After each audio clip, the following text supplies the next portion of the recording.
नमस्कार, मैं ज्योतिषाचार्य वंदना शर्मा अपने चैनल पर आपका हार्दिक स्वागत करती हूँ। आज मैं आपको पितृदोष और श्राद्ध के बारे में कुछ विशेष जानकारियाँ देना चाहती हूँ। पितृदोष को दूर करने के लिए, पितरों का आशीर्वाद प्राप्त करने के लिए हमें पितृपक्ष का समय बहुत ही महत्वपूर्ण होता है।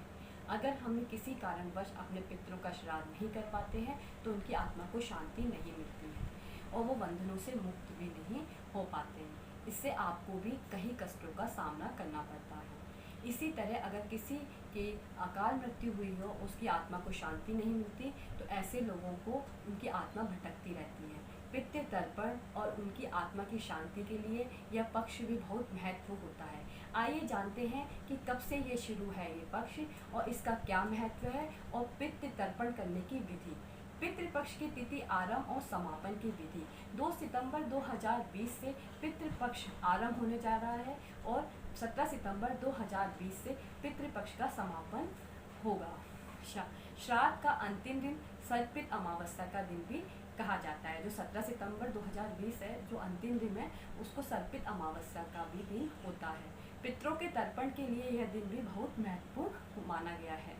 अगर हम किसी का श्राद्ध नहीं कर पाते हैं या तिथि हमको याद नहीं है, तो हम सर्पित अमावस्या के दिन उनका श्राद्ध कर सकते हैं। पितृपक्ष का महत्व। भाद्रपद माह के शुक्ल पूर्णिमा के आरंभ होकर अष्टमी माह के कृष्ण पक्ष की अमावस्या तक पितृपक्ष का श्राद्ध दोष में मुक्ति के लिए इस तरह में पितरों का तर्पण करके उनका आशीर्वाद प्राप्त करना चाहिए। उसमें हमें जीवन से अनेक कष्टों की मुक्ति मिलती है और हमारे सारे कष्ट दूर होते हैं। कुंडली में लगने वाला पितृदोष व्यक्ति के लिए बहुत ही नुकसानदायक होता है। पुराणों ने बताया गया है कि देवताओं को प्रसन्न करने के लिए सबसे पहले मनुष्य अपने पूर्वजों को प्रसन्न करना चाहिए।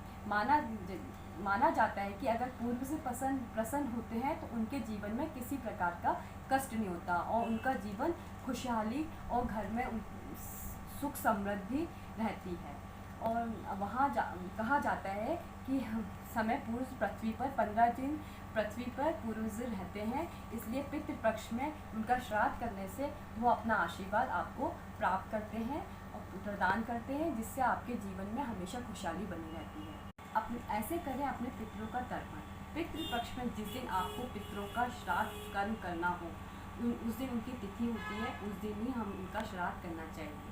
उस दिन प्रातःकाल स्नान करके स्वच्छ कपड़े पहनकर और वस्त्र धारण करें और उसके बाद अपने पूर्वजों को पसंद का भोजन बनाकर उन्हें अर्पित करें। श्राद्ध में तिल, चावल और जौ को भी अवश्य शामिल करना चाहिए।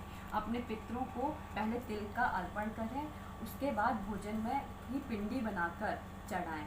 पितृपक्ष में कौवे को भी पितरों का रूप माना जाता है, इसलिए कौवों को भी भोजन अवश्य डालें और गरीब और ज़रूरतमंद जो निर्धन लोग होते हैं उनको भी भोजन कराएं और कुछ दान दक्षिणा भी करें और ब्राह्मणों को भी भोजन कराना बहुत ही आवश्यक है, जिससे आपके सारे कष्ट दूर होंगे और आपके घर में खुशहाली रहेगी और आपको सुख समृद्धि बनी रहेगी।